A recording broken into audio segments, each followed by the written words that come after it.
And welcome to Late Kick is Live. It is Tuesday night. Yes, kids, Tuesday night, August 9th, year of our Lord 2022. From now until about Valentine's Day, when you think of Tuesdays, think of us. We are jam-packed high atop an extremely volatile and stormy downtown Nashville, Tennessee right now. Whispers and intel from coast to coast. This is the show to come to if you want the scoop and the juice on the very latest going on in camps all across the country. Also, several thoughts on sort of an evolving and developing situation when it comes to the Big Ten media rights deal, which is something that I will admit sounds boring to a lot of you, but as I've told you over the past 3 months, it shouldn't be. It involves every one of you and every one of the teams that you root for and the overall landscape of college football. I'm going to tell you tonight why this is going to probably end up being a good thing for all of us. We've taken some L's. We've caught some strays as hardcore college football fans over the last few months. You got to enjoy the wins and take the wins when you can get them. I think all of us are getting a win here, and I'll tell you why. Bold Predictions wraps up tonight. It culminates tonight, and it's going to be a double feature. We're going too deep on Bold Predictions this evening, and also I am going to answer a question that I think thousands of you at this point have asked me, and that is, which of the preview magazines out there do I rely on? Which one do I like the most? I sometimes mockingly refer to this time of year's preview magazine season, but that doesn't mean I don't crack open a preview mag. And I've got my favorites, you've got your favorites. I'm going to point some out tonight, though, that I think you need to really have as part of your preseason arsenal. They're watching us in Orange, Texas, Salt Lake City, Utah, Ellijay, Georgia, Rigby, Idaho is tuned in. I am not going to spend a lot of time on this, but I will tell you there are new items coming to the Late Kick store. Possibly as early as tonight, definitely as late as tomorrow at the latest. PateStateMaterial.com. Keep an eye out, kids. Keep an eye out. Let's dive into camp, whispers, and intel. There's a lot going on. You got to stay up to date on this stuff. If you're going to be a casual fan, if you're going to be a passive fan, it may not be important, but it's not the clientele we have on this show. So camp, whispers, and intel. What's the very latest we're hearing? Let's start in Baton Rouge. Let's talk about that quarterback situation. If you tuned out after spring and you're just coming back, I don't know how to put this. You really haven't missed anything. We don't endorse that sort of behavior, but when it comes to the LSU quarterback situation, you really haven't missed anything. When we last left off, for those of you who did check out after spring and wanted to live your life in the summer months, you had Miles Brennan there, healthy again. He started for LSU a few times before. Garrett Nussmeier, the young up-and-comer. Jaden Daniels, the Arizona State transfer, comes in. And we didn't really have any kind of conclusion coming out of spring, did we? We still don't have conclusion. I sat 3 feet from Brian Kelly at SEC Media Days and asked him on the record, what's the quarterback situation? Asked him off the record, all right, what's really the quarterback situation? The quarterback situation is as it appears. They've gone through a few days of camp down there. I know that there have been some wheels turning, and you've heard a lot of whispers, maybe, if you're paying close attention, out of LSU about how Garrett Nussmeier was taking reps with the ones. I would not say that's nothing. I would not draw conclusions from it at all. Brian Kelly's been pretty open and forthright. I'm telling you, I keep emphasizing that for a reason. There's nothing to hide. Some places, they're trying to manufacture the illusion of quarterback battle. That's not LSU. What I do think is going to happen, and this is a theme, obviously, throughout fall camp, is when you start to get into a scrimmage setting, and really at LSU, just when they start to get into full 11-on-11, you scrimmage in some shape, form, or fashion multiple times a week. When they start to get into that, and they start working the full gamut, third down looks, for example. I don't even think they've gotten deep into that yet. That's when the reps start to matter. That's when who's running with the ones starts to matter. And ultimately, you do not go 3 deep in a quarterback battle for any length of time in fall camp. I think most of us know that. However, as I've shot down all of the speculation, let me ramp it right back up. It's been a familiar theme on this here program that we believe in Garrett Nussmeier. I think he's the highest upside guy there. And when you've got a fresh start and you've got a new offensive staff coming in, there are no preconceived notions. And even if there were, I would still halfway like Garrett Nussmeier's chances. I think he's going to end up starting for them at some point this year. What I don't know, nor does anyone else down there know, is whether it's going to be against Florida State in week 1. So yes, there's a lot of legitimacy to Garrett Nussmeier and his shot at the starting LSU quarterback job. It's not because he's been running with the ones. In fact, I don't really make much of that. His performance and his ability level, that's what's going to get him there ultimately, not how practice reps have been divvied up so far. Let's go to Wisconsin. I'm going to say a sentence right now that you don't hear me say a lot. Let's talk about the Wisconsin passing game. Bottle that up, Jesse. We may not hear it again this year. I am jaded. That is my default position towards Wisconsin offensively, and ultimately, therefore, their ceiling as a team any given year. Because they're never going to be bad. They're always a really good team, but they are what they are. I guess is the best way to describe them offensively. They are what they are. They can really brutalize inferior rosters, and let's be real now. We've watched Wisconsin go toe-to-toe against superior talent rosters and hold their own, but they're not going to get into any kind of Big Ten championship situation or playoff setting and have any success because they haven't been able to stretch the field. And then there was this little ray of sunshine named Graham Mertz that comes in a couple of years ago, and we think it's going to be different, and it really hasn't been different to this point. Enter the name Skylar Bell. Skylar Bell, I know it's early. Okay, we could say that about every update I'm going to give you. Skylar Bell has been a standout. He was a standout in the spring for them, so this is not a new name to those of you in and around Madison. It is a new name because I haven't spoken about him on the show yet, but Skylar Bell's a wide receiver, and he is a guy who shined for them in spring, and so it was kind of one of those, all right, let's see if he can carry it over into fall camp. Well, so far, Monday, for example, everyone was talking about him. I got text about him. I got text about the Wisconsin wide receiver corps, namely Skylar Bell the other day. It was very encouraging. However, knowing my jaded position on the Wisconsin passing game, I will admit to you, I am still in a remains to be seen, got to prove it to me sort of camp. That's fine. What's the impact ultimately here? Because I don't really care if I hear names.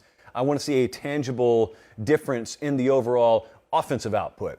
That's where I got to wait a few games in, and I got to see box scores. We got to see data. We've got to have our eyeballs on football games. If all of a sudden I'm looking at Wisconsin and I'm saying, you know what they can do? Everything they've been able to do. And then there's that ... ellipsis, as my 11th grade grammar teacher told me that was called. And then you're saying, and that's Skylar Bell, kid. That passing game, Graham Mertz after all.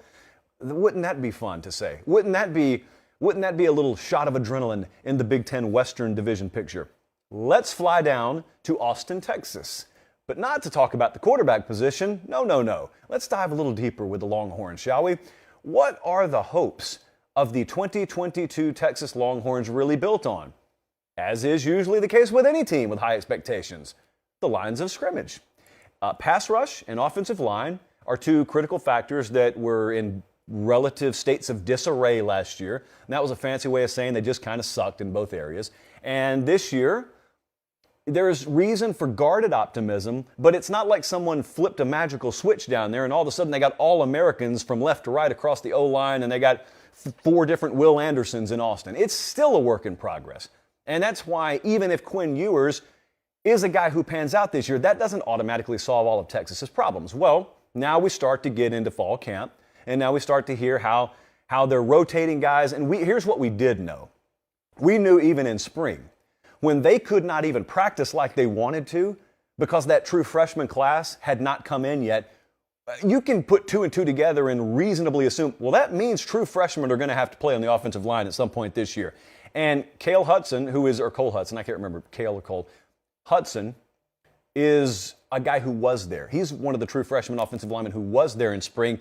And he is taking reps with the first team at right guard. Another guy named Kelvin Banks, you remember because he once committed to Oregon and then backed out of that and ended up committing to Texas. He's an in-state product. He's running with the 2s at left tackle. This is before they've really gone full pads out there. This is definitely before they've scrimmaged so far. You're going to see true freshmen on the offensive line for Texas at some point this year because the true freshmen, even though they are just that, true freshmen, are going to bypass guys who have tenure about themselves. That's the nature of the athlete they just recruited in this past class. And it's also it's the nature of the athlete they currently have on campus. That is what it is. You're going to end up taking your lumps. That's why Texas is no big threat to go undefeated this year.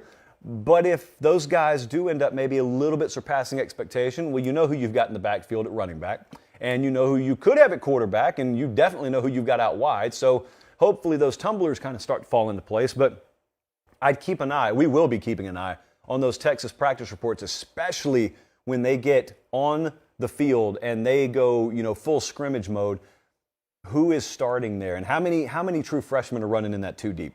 I want to go to Auburn right quick, and I want to just talk about the offense here for a second. Outside of Tank Bigsby.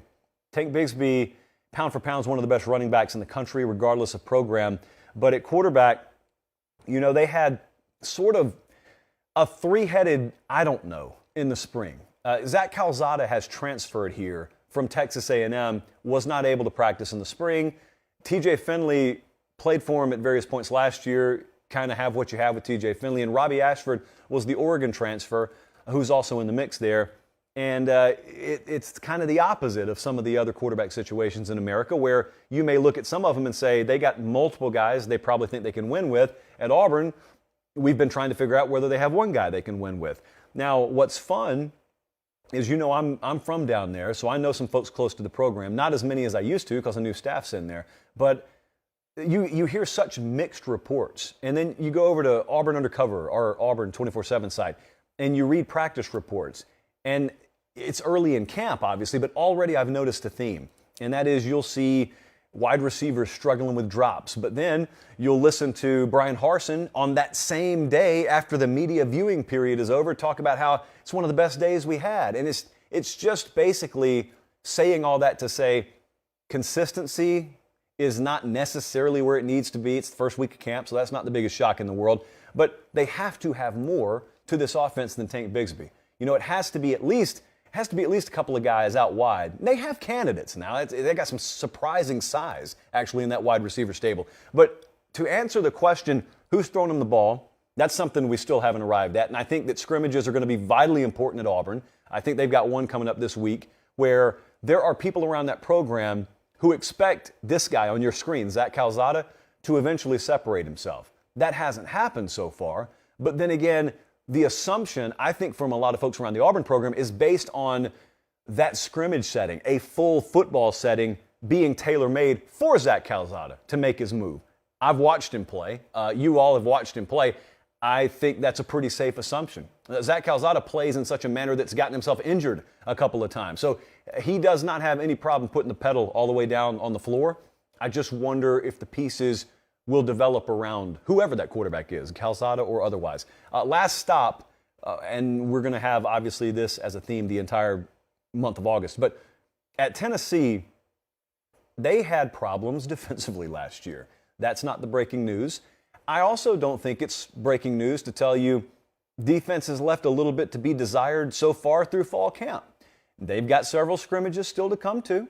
But we're not sitting here talking about Hendon Hooker. We're not talking about their ability to run fast tempo. I saw, we're going to talk about it a little bit later, but I saw in one of my favorite preview publications, Tennessee was the fastest paced offense last year in terms of plays per minute. They ran 2.99 plays per minute last year. So three plays every minute. That's moving pretty quick. But the reason sometimes they had to do that is because they were playing catch-up. The other reason they had to do that is because, that's how they run their offense. But then there's a third reason, and that's because they know showing up when their defense is in the kind of state it was last year, we probably need 35. You just go into every Saturday off the bus knowing we probably need 35 today. Does it always pan out that way? No. But we probably need 35 to feel comfortable, maybe even more than that. And that's because defense, especially at linebacker last year, was just so woefully thin. Now, you can do a little bit to rectify that, and they did, but they could not perform miracles up there. And as a result, it's not surprising, as I said, to hear that the early defensive returns from Knoxville have not been glowing in nature. They have had a lot of injury concern at corner so far, so they really haven't been able to work their full defensive back rotation like they want to. They also lack quality depth. Let's just call it like it is. And that's something that's going to take multiple recruiting classes and portal classes to rectify. So that's not to rain on the parade. It's to paint a reality-based picture and to understand that, again, this year, if you are one who is going to back that power T, you're backing them understanding, third down stops may be a little less few and far between than you want them to, but we're going to have to score. So Hendon Hooker is going to have to be everything that you thought he was last year and you expect him to be this year. It's just the style of play they're going to have this year. It's been done before. That's the way it's going to have to be done this year. It is today, August 9th, right? So we still have 3 Saturdays, 2 if you're, let me straighten this microphone up, 2 of them if you are a week 0 person, which we are, so we're already locked in though. But if you've got free Saturdays coming up, if you've got free weekends coming up, like in Nashville, if you can dodge these raindrops, Academy Sports and Outdoors They're calling. Do you hear them? They're calling you. You need that outdoor gear. You need those sporting goods. You also, I had one of our buddies in Arkansas yesterday go get some steak rub. Yeah, they've got it at Academy. I try and explain to you guys, if you live the sort of lifestyle that those of us around this show tend to live, they've got everything you need from sporting goods, equipment, and beyond. And if you can't get there in person, academy.com, they've got the hookup. And the reason, and I try and remind you because I know we got new listeners and viewers every single week, the reason you're getting this show for free is not the kindness of the company's heart. It's not because I've got a rich uncle who has fully subsidized this operation. It's Academy Sports and Outdoors. They have appreciated us enough to be our exclusive partner, and therefore we appreciate them enough to tell you that's the place. Nowhere else. All due respect, that's the place to go for all of your outdoor sporting goods needs. Academy Sports and Outdoors or academy.com. We are going part 3 tonight of a series that we are calling just most important names. Who are these names that are not just going to impact their teams, but then they're going to have a disproportionate impact on the teams around them, their conference, division, the entirety of the sport, dare I say. So let's dive into this tonight. Most important names in college football this year. I'm going to go to College Station.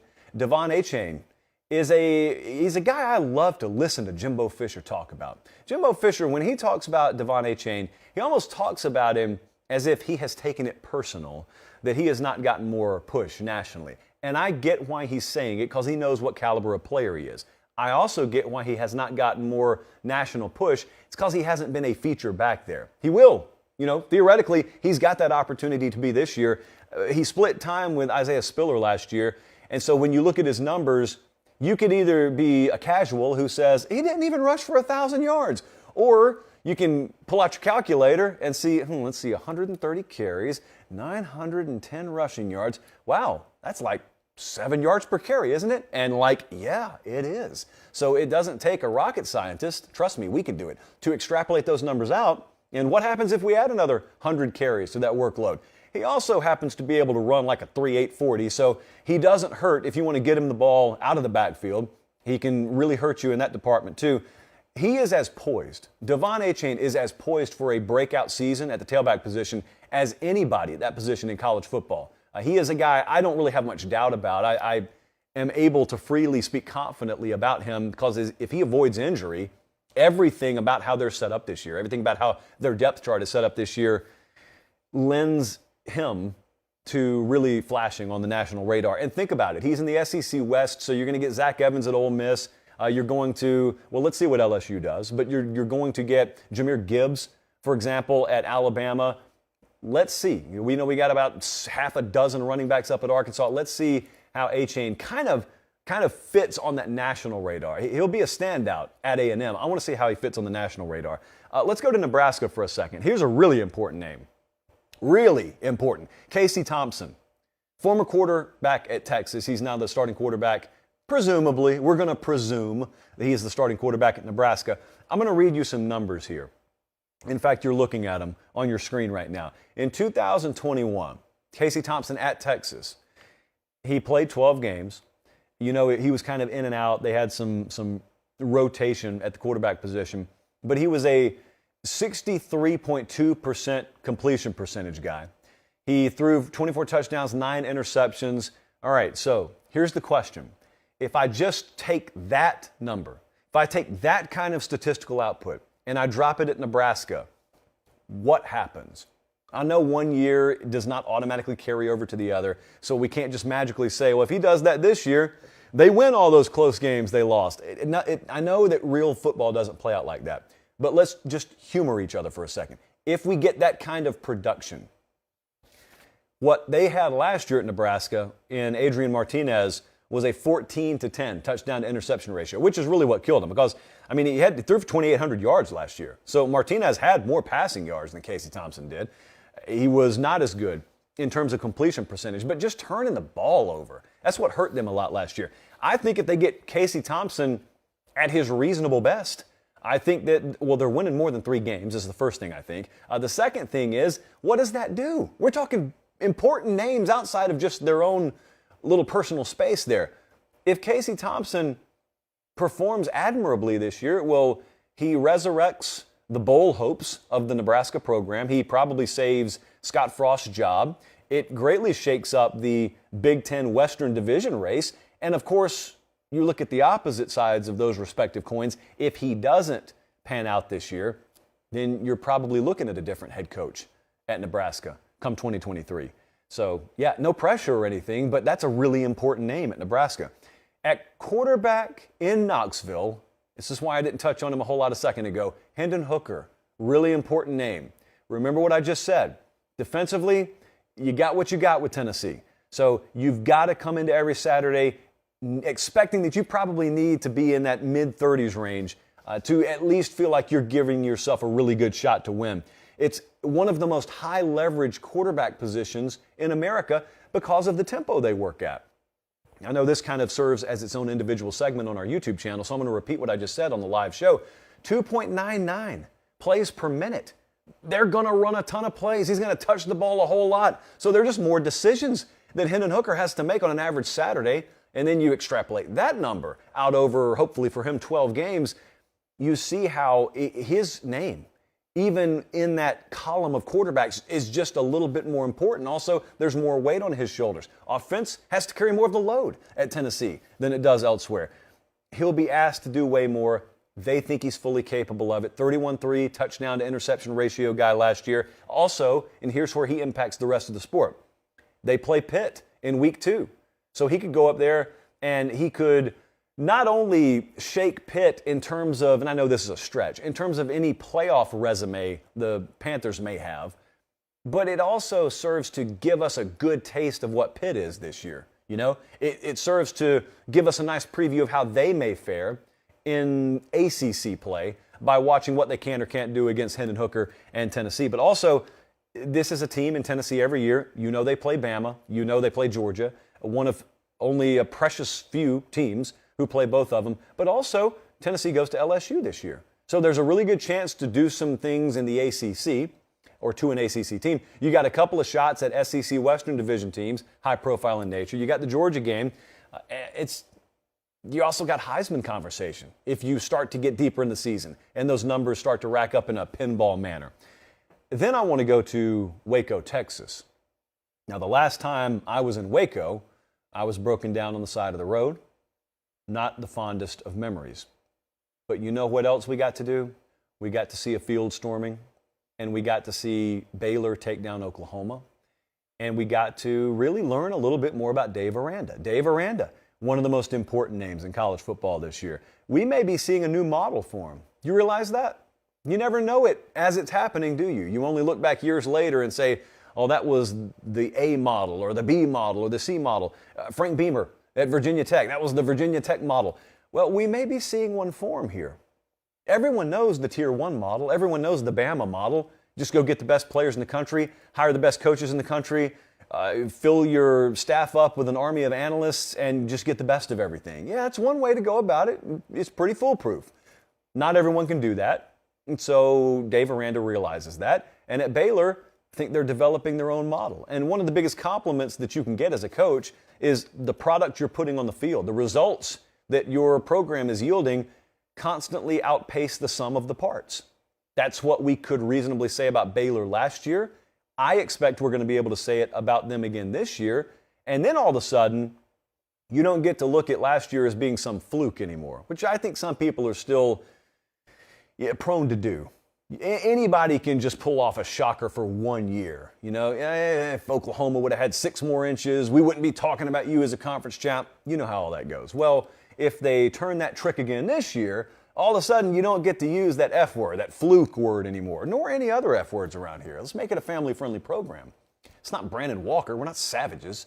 And also, you get the rest of the country if that happens. If Baylor's successful again this year, you get the rest of the country that's not named Ohio State or Georgia or Clemson, that doesn't have a Tier 1 or even a Tier 2 budgetary advantage or resource advantage, and they say, okay, well, we got to find ourselves a different way to do it too. Let's start to look at what this Aranda guy has been doing at Baylor. Now, I'm not ignorant. I know most people have already long since taken note of what he's been doing, but some people who are more result-oriented still need that year-over-year proof of performance. If they get it this year, you know, and not to mention what that could do with the Big 12 race. If Baylor is standing there as a Big 12 champ again, and it's not Oklahoma again, and Texas is not there again, you talk about some patience wearing very thin. They may be prepared to deal with a lot of things in the Big 12. What they're not prepared to deal with is Baylor owning the conference. That's not what they're prepared to deal with. They watched that happen. They watched a Baylor program rise to prominence once upon a time, and then when it got taken apart for the reasons and in the manner in which it got taken apart, which I don't think we need to rehash, most of the folks up and down the Big 12 said that's the last we'll hear from them. You were wrong. As it turns out, you were dead wrong. And you got a guy out there running things the right way, and I happen to be a big fan of his. We're not reporters here, so we can say whatever we want. I'm a big fan of Dave Aranda. So selfishly, I'm pulling for this to be true. Last name for tonight, in honor of producer Jesse, Sean Clifford. Sean Clifford has made the list. Sean Clifford, quarterback at Penn State, who even the most casual, non-college football fans know who Sean Clifford is at this point. He's a veteran college football player. He is the definition of the veteran college football player. You know, one of the most anemic and sad, pitiful stats from the 2021 college football season was the fact that Penn State did not have a 100-yard rusher in any game. They were badly banged up early on at the running back position, so that, yielded that result. But also, when we look at 2022, if we're going to rectify that, it doesn't just start at tailback. It starts at quarterback, because they also lost their quarterback last year in the Iowa game. I think we all remember how that panned out. But if you look at their offensive output, they were 80th or worse in every key total offensive metric, every key running statistic. I mean, they're 80, 90, 105, so it wasn't good enough. Sean Clifford holds the keys to all that, because the bottom line is you can get me excited about Nick Singleton, you can get me excited about the prospects of this run game, but you can't get me excited about it if you haven't replaced Jahan Dotson, if you don't have precision at the quarterback position, and if I'm just able to stack the box against you every Saturday. And right or wrong, I think a lot of people feel like they can do that against Sean Clifford and Penn State. So all you have to do is prove them wrong. That's all you have to do. If he's able to do that, if they're able to operate at a high enough and an efficient enough level offensively, well, then what does that do? Because, right now, if we're looking at their schedule, they play Ohio State on the 29th of October. You know that. You probably aren't paying a lot of attention to it, though, because you think to yourself, even with the home field advantage, they just can't score enough. They can't keep up with Ohio State. Well, all of a sudden, if Sean Clifford's playing at the highest level of his career, if that young talent, especially at tailback, is panning out a little earlier than expected, if that transfer receiver talent and Parker Washington is elevating his game already on campus as well, if all that's kind of happening simultaneously, well, all of a sudden, there's a long way between September 1 and October 29. And also, they got a trip to Michigan a couple of weeks before that. All of a sudden, that Big Ten race looks a whole lot different, doesn't it? So there's a lot. There's a lot to be decided based on how Sean Clifford plays this year. They're watching us in Plant City, Florida, Auckland, New Zealand, and Shell Beach, California. I need a big favor. Probably the biggest favor we ask for around here. You know what I really need? I know this bothers you. Hold on. I don't like our mics around here right now. I'm not a fan of them. I need you to just like the video. Click that thumbs up button. If you're watching live, which about 1,400 of you are right now, just the thumbs up video. Jesse told me when I asked you to do that the other night, like 500 of you hit that like button simultaneously, which I appreciate. It just means we need to form better habits around here, because I'll forget to ask you. So let's do it without me even asking. And subscribe to the channel while you're at it. Okay, this is what I've gotten asked about more than anything else over the past 24 hours. So let's dive into this for a couple of minutes. It concerns everybody. I promise you, if you're even a passive college football fan, this concerns you. The Big Ten media rights situation. What's the very latest? Well, it looks like we are on the precipice of an official announcement coming down. And it seems imminent. Everyone in our industry thinks it's imminent. Full disclosure, obviously, I'm employed by CBS. Our company is knee-deep or neck-deep, according to reports, in this whole thing. So we're not here to share any industry information. We're not here to, divulge any company secrets. What I do want to do is talk on a very surface-based level and then dive in the future about what this means for all of you, not just Big Ten fans, but what this means for all of you. Because I want to forget the numbers for a second. We'll have time to chop up numbers who paid what for how many games and what time of day are they going to air. You can read about all that, and you probably already have. But I want to ask you something. You notice how a lot of people in college football disagree, and even you and I disagree sometimes. I've noticed that there's one thing 90+% of you agree on with me, and that is that you don't want any one network having a disproportionate chokehold on the sport. No one thinks that's good for college football. There is no network out there that is run by so many angels as to you saying, yeah, give them the entire package. No, everyone's got their faults. Everyone's got their flaws, us included. No one wants one network to own all of this inventory. And if you feel that way, then we agree. And if you feel that way with me, I got some really good news for you. So let's dive in. Let me remind you, if you haven't been glued to this, because I know it's kind of a thing that we nerd out on, you may not care about it as much. John Oran of Sports Business Journal reported last night and then again this morning, ESPN is out of the bidding. They are out of the running for the Big Ten media rights deal. Now, let me also remind you of this. Here's how this is going to work. Fox will keep that noon game. Fox will have the number one Big Ten game every week. That's not what we're talking about. It's not the entirety of the Big Ten package that's gone to market. It is parts of the Big Ten package. And so what you have is you have bidding taking place for who's going to get the number 2 Big Ten game and maybe number 3 Big Ten game on a given Saturday. And we've got basketball included here too. We're talking about football. And so according to John Oran of Sports Business Journal, ESPN out. Their bid, not good enough. We'll talk about the numbers down the road. CBS is in prime position, as is NBC.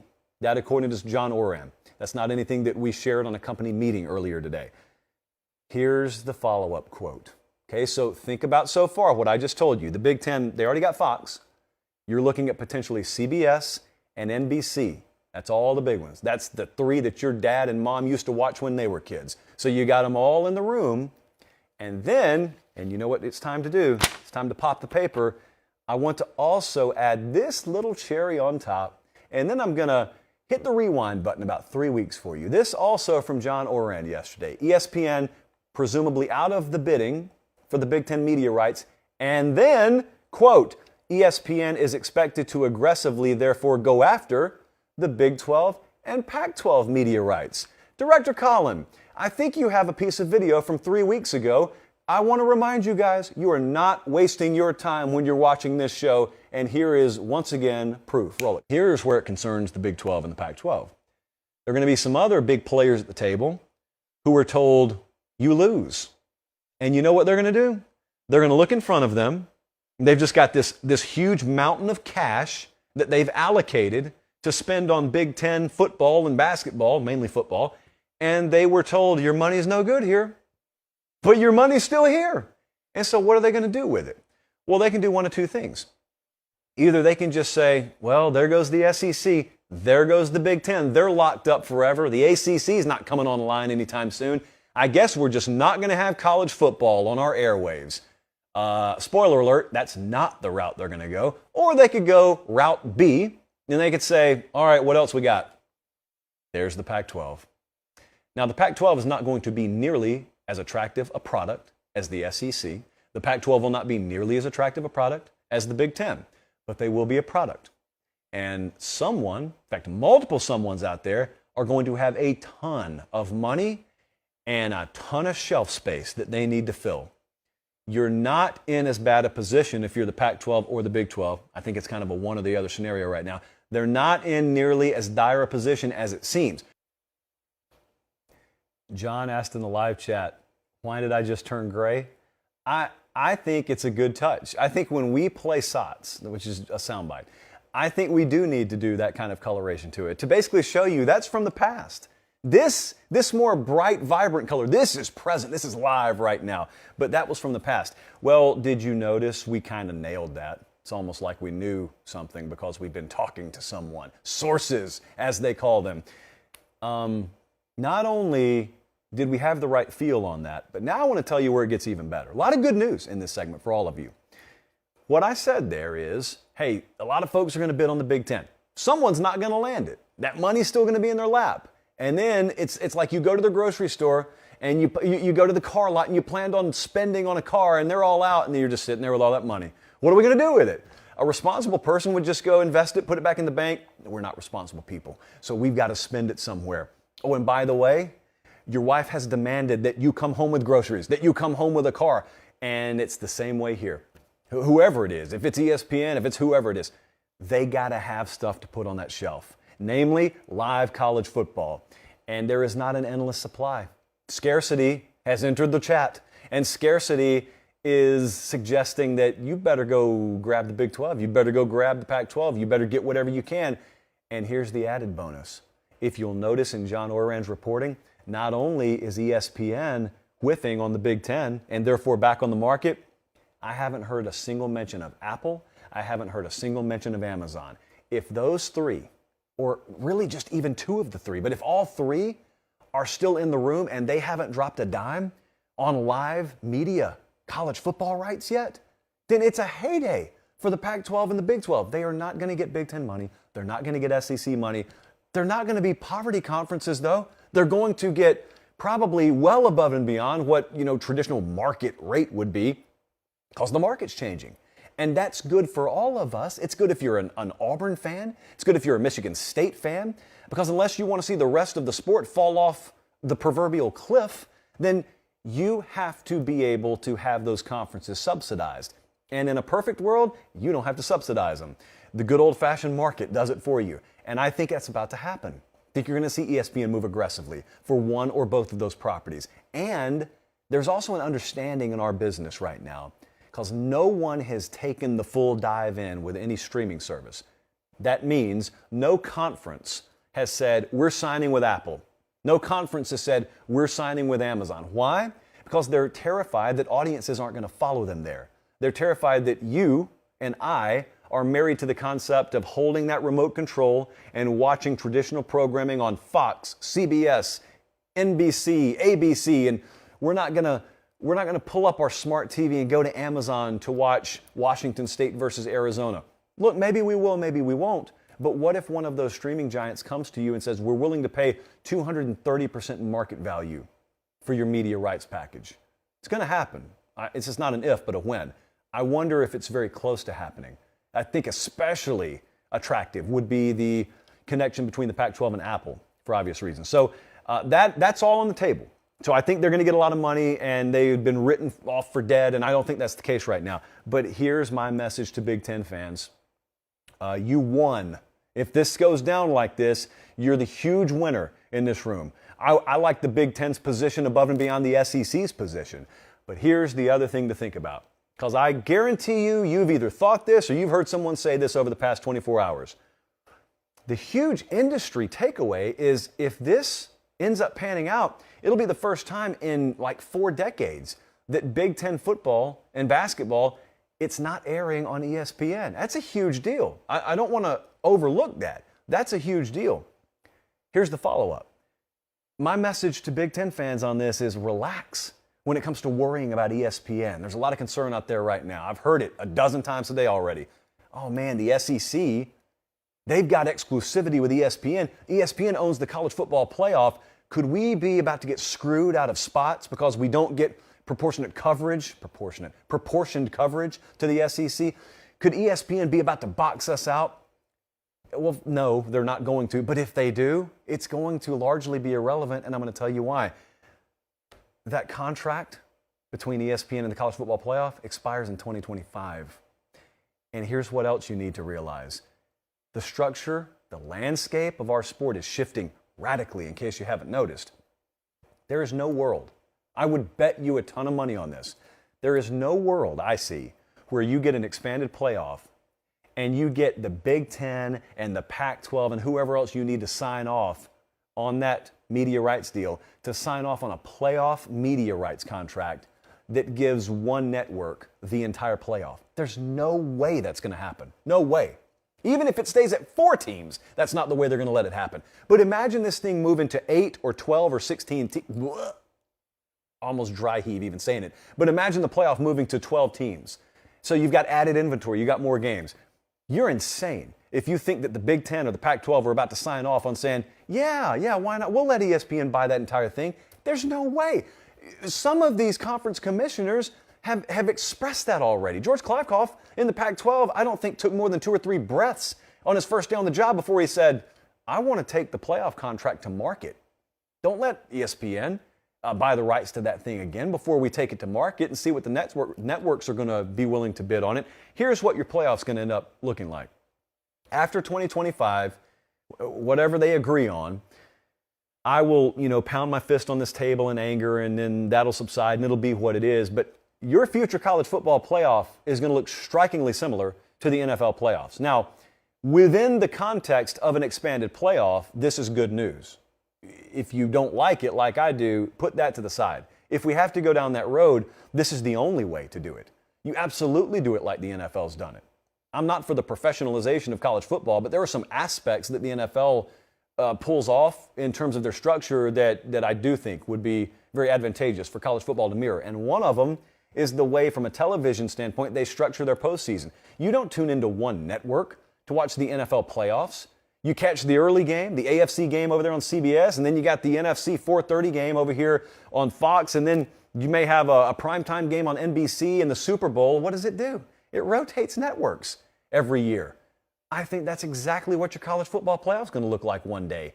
You'll have semifinal games on one network, and you may have conference tie-ins, or you may have specific bowl location tie-ins, and that's its own spider web. And then you may very well see the national championship game hop network to network. I don't see sign-off coming if they all don't agree to do that. There's no way that's going to happen. That'll be your next big stalemate. They're going to sit in that room, and of course, I would imagine Greg Sankey and the SEC are going to want to lobby as hard as they can for ESPN to land that thing. Well, there's no interest in anyone else outside of the SEC, maybe the ACC, but outside of those two, for letting that happen, there's no advantage to that. And so, for obvious reasons, I think it's going to go to market. Anyway, I'm saying all that to say you got to take your wins when you can get them. This is a win for us. The more that you can pull the majority of the sport away from a certain network in the Northeast, and the more that you can divide that thing up amongst all of the bigger media entities in the country, the better the sport is for it. I listen to you guys constantly. I've got my own gripes about ESPN and certain aspects of their coverage of our sport. No one's perfect, but there are certain aspects of the coverage of the sport that I think have grown either very stale or very tired. Well, the only answer to that is take some of it away from them. And in the Big Ten, you just got your wish. You took a lot of it. You took all of it away from them. We'll see how this ultimately pans out. This is probably news that will be finalized either this week or next week, but I do think, and my professional opinion is, it's good news for all of us. There you go. We got to win. Okay, big night for us tonight on Late Kick here. Really big night because it is the end of an era. The end of a multi-month era now of bold predictions. Chapter 30 and Chapter 31 of bold predictions tonight. Why are we not stopping at 30? Why are we going to 31, you may ask? Well, for the most legitimate of reasons. The Undertaker's undefeated streak at WrestleMania ended at 30, and we want to top The Undertaker. So we're going double feature tonight. Bold prediction time, Chapter 30. First up in South Bend, Indiana, Marcus Freeman and the Notre Dame Fighting Irish. What's the record going to be this year? Their preseason over-under win total is 9. Well, Joseph says Marcus Freeman's going to go through his first year, going to have some growing pains, and an 8-4 record is on tap, but be not ye dismayed, a top 5 recruiting class at the end of everything. It's not out of the realm of possibility. This is a 6 for me. This is not the wildest prediction. I like the over-under at 9. I like where Vegas has set this number. But there are 5 noticeable games on the schedule. At Ohio State, at North Carolina. They got Brigham Young out in Las Vegas. They got Clemson at home, at USC. Boston College could sneak up on them. It's not out of the realm of possibility. They dropped some games this year. We don't know what Tyler Buckner is going to be at quarterback. But at the same time, those are all winnable games too. The one at Ohio State is the toughest, obviously. But 8-4, 9-3, I could see that. I would lean over if you put the number at 8. 9, I think, is the right number there. But the second part of that is Notre Dame's going to land a top 5 class to make up for it all. That's going to happen. To give you an idea of how sure I am of that, right now, Notre Dame's recruiting class, not a signing class yet. Right now, Notre Dame's recruiting class is sitting number 1 in the country in the 24/7 Sports team rankings, 292.03. That's the class ranking. If you stopped today, if you just made Marcus Freeman sign that class today, that would be the 5th ranked class in last year's cycle. The 5th ranked class at the end of it all was Texas last year, and their signing class was 289.04. So Notre Dame's class right now, with months to go, is already higher rated than the Texas class, which finished number 5 last year. Could you have decommitments? Yeah. You know what could also happen? They could get some more commitments. I think they're at like 20 or 21 right now. So I put it at a 6. It's not bold at all to say they're going to finish top 5 in recruiting. That's like a 1 or a 2. But to say they go 8-4, I would have preferred 9-3. So I put that at a 6. How about the next one? Texas A&M and Alabama will both make the playoffs, ironically, from Austin.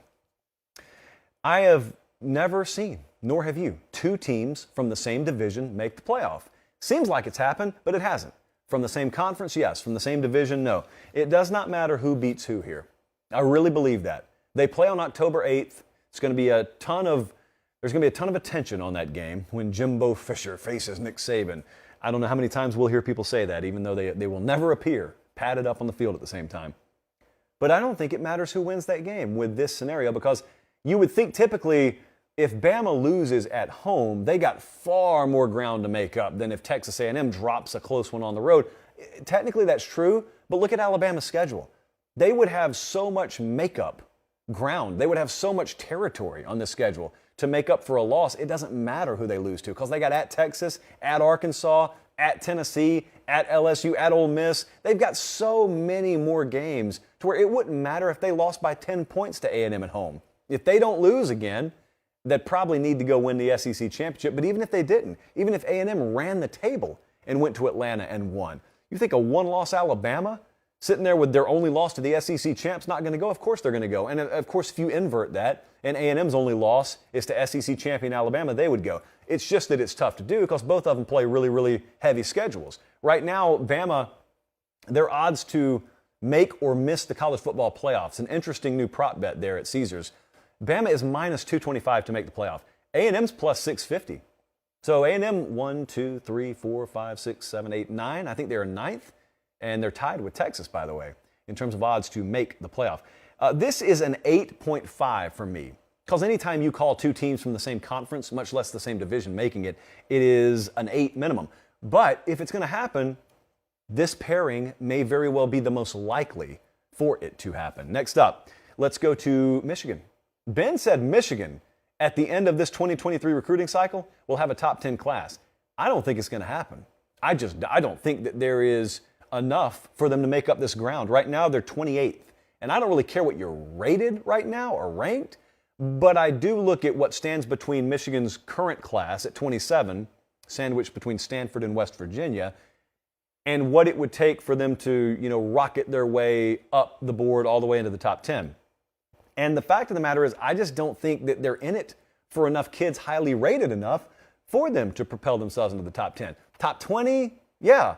Top 15, I think, would be a successful class. They may push for that. But top 10, just to give you an idea, I was looking through the top 24/7 earlier today. They only have a crystal ball. They're the crystal ball favorite. Let me rephrase. They're only a crystal ball favorite for one player in the top 200 right now. Now, you could play devil's advocate all day long if you want to with me. And you could say, oh, it's still early. Well, it's not that early. It's not that early, especially in the modern age of recruiting. It's not that early at all. And secondly, yes, you could argue that with me, but what you would need to be selling me on is this Michigan staff is going to flip multiple recruitments during the football season. And if they do, my hat's off to them. It's not like we're pulling against them. I just don't think that it's reasonable to expect enough for them to vault into the top 10. So I'm going to call this a 9 on the boldness scale. Next up, this is really getting personal and close to home here. Josh Strouth said the Every Given Saturday tour will be in Lexington, Kentucky in week 12. That is our tour. We go to a game. We hand pick a game to go to every week. We want it to be the biggest one, the most intrigue. We want it to be close. We don't want to see blowouts. We want to see as many venues and teams in person as we can. First thing we got to do in week 12, take a look at the slate. Who else is playing that week? So we got Georgia at Kentucky. That's who he's talking about. He thinks we're going to be at the Georgia-Kentucky game in Week 12. Who else plays that day? We've got Georgia-Kentucky, obviously. We got Ole Miss at Arkansas, Tennessee at South Carolina, Utah at Oregon, USC at UCLA, Oklahoma State at Oklahoma, Miami at Clemson. Do you notice something about this list? Nothing stands out. There is no game on there where you go, yep, that's it. A lot of weekends have that. This one doesn't. You're talking about the two favorites, the number 1 and number 2 in the SEC East in terms of preseason odds. And you know something else? Colin, if you have Georgia's schedule, could you throw that up for just a second? I want you to notice something. Georgia fans already know what I'm talking about. Look at how Georgia's schedule plays out here. They got a 4-game stretch that will define their regular season. They play Florida in Jacksonville on October 29th. Okay, so Florida in Jacksonville, Tennessee at home the next week, at Mississippi State the following week, at Kentucky the week after that. So this game, presumably the biggest game in the SEC East this year, if odds makers are to be believed, comes at the end of the toughest 4-game stretch of Georgia's season. It is the second leg of a back-to-back road swing.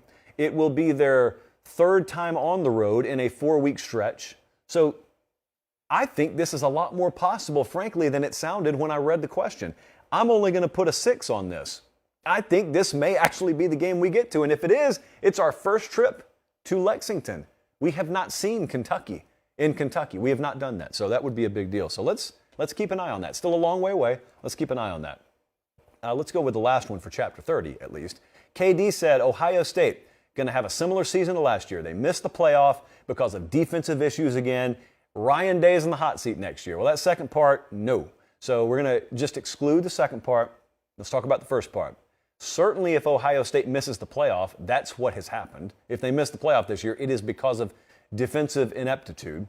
The goal up there, as stated by head coach Ryan Day, top 10 defense. Went and hired Jim Knowles, top 10 defense. I have told you, sheepishly, just top 20. Top 20 is good enough. I lean heavily towards the no here. I think they'll be in the playoff, and therefore I put this at an 8. But the only reason that I didn't go higher is because I would be remiss if I didn't mention, I've still got concern.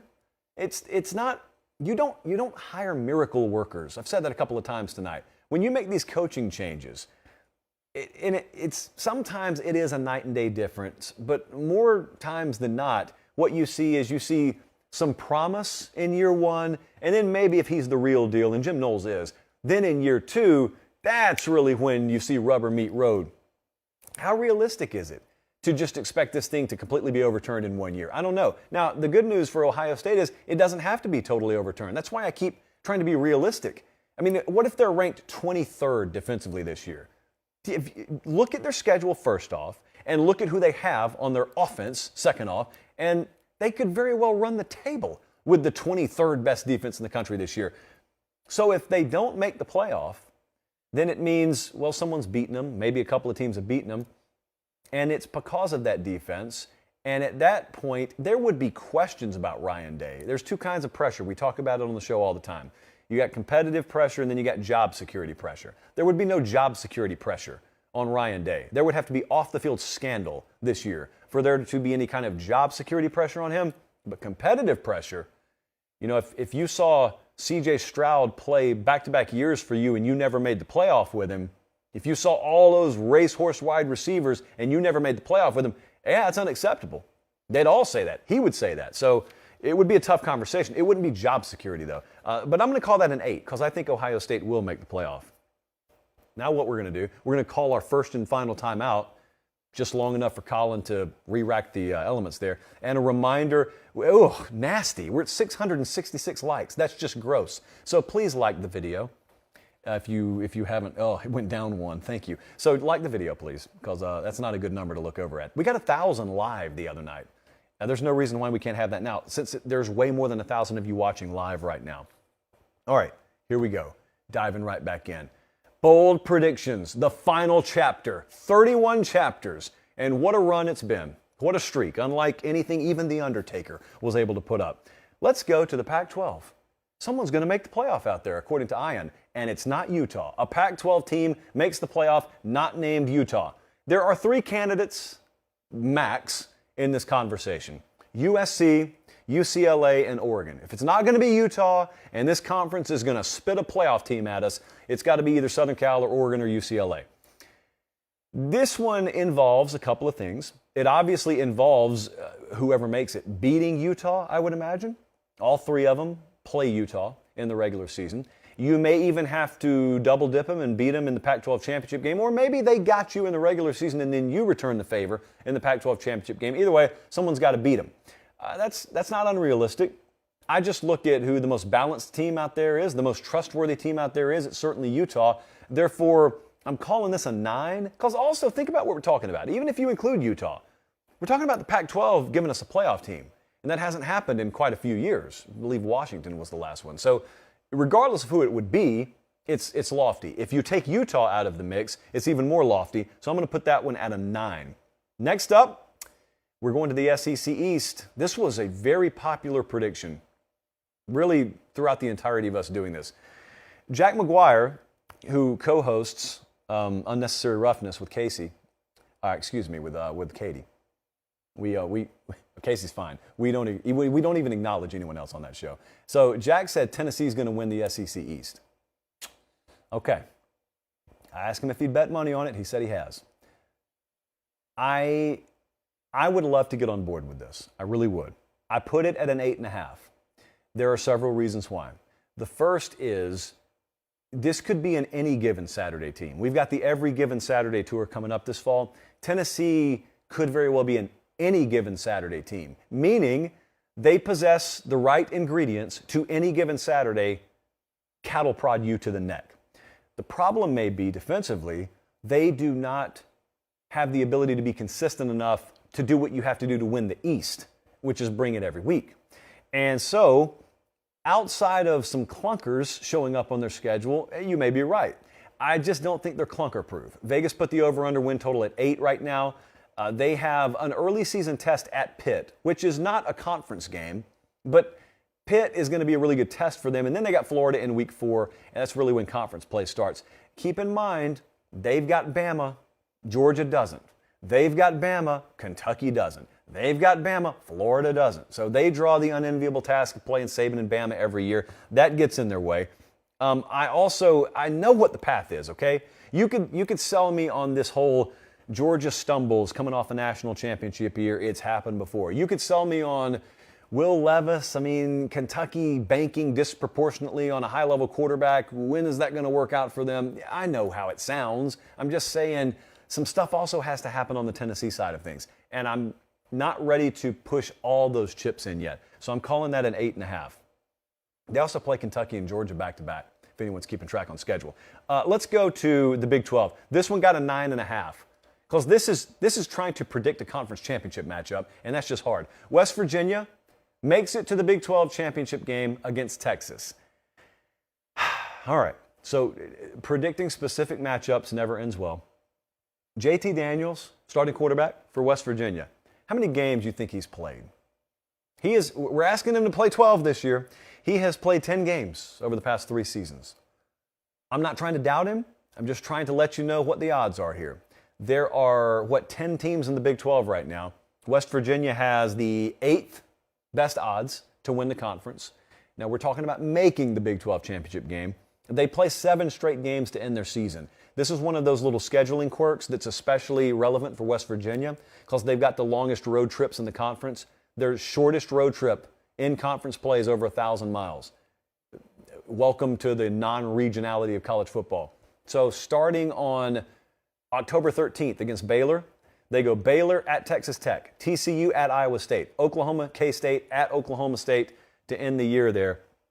That's tough. It's just tough. Notice I haven't even talked about Texas because I wanted to zero in on West Virginia. Now, I took the over on the win total for West Virginia, but I want to remind you that just basically means they got to make a bowl game. Their over-under win total is 5.5. So I'm a believer in West Virginia exceeding expectation. But they could do that and win 6 games. I don't think they're going to be in the Big 12 championship game. So I call this one a 9.5. Next up, we have 2 ratings on this prediction. First and only time we've done that. Kelly Ford, friend of the program, said Late Kick will pull off a doubleheader and attend 2 games in a single day. Famously, we had an opportunity to do this last year, and I let it slip through our fingertips. We were at the Red River rivalry. Ugh, I just cussed. We were at the Red River shootout, and we saw that game. This is iJosh footage. I shot this with this little contraption in my hand, and then we had an opportunity. After that game wrapped up, we had hours to spare. We could have driven down to College Station. I was credentialed for both games, and we could have gone to Bama A&M. Bama was favored by 3 touchdowns. I didn't see the need. I got on a plane. I watched A&M upset Alabama somewhere high over Arkansas. And I've regretted it ever since. And so we're looking at the schedule, and we're trying to figure out which Saturday can we make it to 2 games in one day. I'll give you an example. Week 7, Penn State is at Michigan. Presumably, that would be the big noon kickoff on Fox. So if we get that one, and then one of those networks is so kind as to put Wisconsin-Michigan State in the nightcap, we could do that one. There's 63 miles between Ann Arbor and East Lansing. We could make that happen. But it's still a 9 because everything has to pan out right. However, I told you there are 2 ratings on this. This rating goes from a 9 to like a 1 if someone with access to private aviation steps up and helps us out. At Wheels Up, at NetJets, at just some random viewer who happens to have private aviation at their disposal. You guys, you want to spare a seat on those planes, we'll be more than happy to take you up on it. And then it wouldn't be bold at all. We could easily make it happen. I may be able to pull a string or 2 and get you into a game if you're able to do that. Next up, Baylor. Dare I say my Baylor Bears. Repeating as Big 12 champs. That's what Jackson says. He said Blake Chapin takes Baylor back to the Big 12 title game, and the Bears win it again. Jesse is a Baylor hater. I want to stress producer Jesse, not me. Jesse said this is too bold. I didn't. I said it's a 6. I may pick Baylor to win the Big 12. But Jesse does send me a stats and info packet every day, and he was very quick to point out that they are 126th in returning production this year, which is 6th worst in the country. I told Jesse, they've got a model, they've got a formula, your stats are no good here. And he said, okay, well, you asked me to do that, so I did it. Thank you, Jesse. Their over-under win total is 8. It's a wide-open Big 12. Now, you could look at it one of 2 ways. You could look at it being a wide-open Big 12 and say, ooh, anyone can beat anyone. Yeah, I could also look at it and say that's exactly why I like Baylor this year. So Baylor repeating as Big 12 champ, I'm not calling it that bold. I'm calling it a 6. Because it is that wide open. I don't think it's bold to suggest that any of those top 4 or 5 teams could win it. Now, you get into the West Virginia territory, yeah, it's a little bolder, though not impossible. So I'm calling that a 6. And with that, the curtain dropped on bold predictions. Now, show's not over. I got one more thing to talk about. But here's what we're going to do at the end of the year. At the end of the year, presumably sometime in mid-December, we have saved and archived every one of those. It has its own playlist. Bold Predictions has its own playlist on our YouTube channel. We will comb through those because I know good and well some of you have nailed predictions even though I put like a 9 on them, and we will have a lot of fun with that in December. Okay, last question. We had a question about preview magazines. So let's get to the question here. Ashton, very simple, very straight to the point. Ashton asked, what is the best preview magazine out there? If you grew up as a college football fan, I assume most of you did, there is no better feeling, including Christmas morning, than walking down the aisle at your favorite grocery store or Barnes & Noble, or as some of you like to call it, Barnes & Nobles, like you go to more than one of them, and seeing that preview magazines have arrived on the shelves. And you, of course, unless you're a sadist, you pick up the magazine, you smell the magazine, and then you crack open the magazine in that order. I can't stress that enough. And you check out what's going to happen with your team this year. What's Antlon saying? What's Lindy saying? What's Uncle Phil saying? And so I buy all of those. I have for a long time. So here's what I'm not going to do tonight. I'm not here to knock any magazine. I'm not here to say, don't go buy this one, don't go buy that one. By all means, it's a great little cottage industry. Go buy all the magazines. But I am going to stump for one above the rest, and I don't think you guys are as familiar with it because it's a newer product. I've actually got it here. It arrived at the office today. So this is, and I got to pull his name back up. I asked Brett how you say your name. and Jesse and I were trying to guess. Okay, so this is Brett Ciancia's magazine. It's Pick 6 previews. This is a really good product, guys. And it's the first year that he's done an actual physical copy. So normally this is a digital copy, and you can, of course, still get it in digital form, but he wanted one that when we dropped it on the table, it sounded like that. Also, he knows I like to smell the pages. Pages smell pretty good. Let me tell you what you've got here. You've got essentially the preview magazine version of what we've done with our show. For a long time, you grew up and you had, big network studio college football shows, right? And then a few years back, we saw Facebook Live emerge, and we saw YouTube Live emerge. And shortly thereafter, what happened? Some products like our show started popping up. And over time, the big networks took notice, and, we got to elevate to this level, and we're very blessed to be able to do that. But there is an independent spirit behind what we do. There's an independent spirit behind what guys like Brett do. I'm a huge fan of it because also what you'll notice in the independent game, you don't have the bells and whistles, so you just got to grind and grind and grind. You got to do your own work. But what ends up happening is you get a product that is more thorough and more authentic and more well-sourced and vetted and thought out than a lot of those more traditional and established publications that you get on your shelves. I'm not knocking them. I'm telling you, go buy all of them. But I'm also telling you, I'd go to Pick Six Previews and I'd pick up a copy of this bad boy today. They're on Twitter, at Pick Six Previews. You can get the digital copy. You can get the physical copy. But I want to remind you guys what this time of year is all about. It's not time to marry these things. It's not time to marry any preview magazine. These are good pieces of source material. They are really entertaining.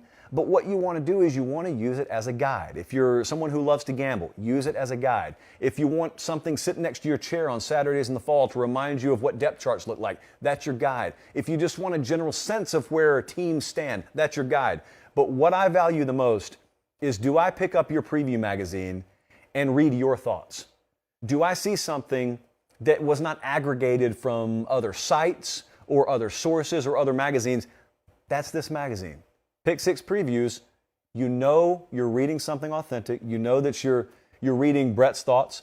He talks to a number of coaches. He's very, very open about that. Puts the coaches' names that he spoke to in the magazine. So I would encourage you guys, support publications like Pick Six Previews. That's not the only one, but Pick Six is one that just happened to arrive at the office today. So it just so happens to be one I'm holding up here.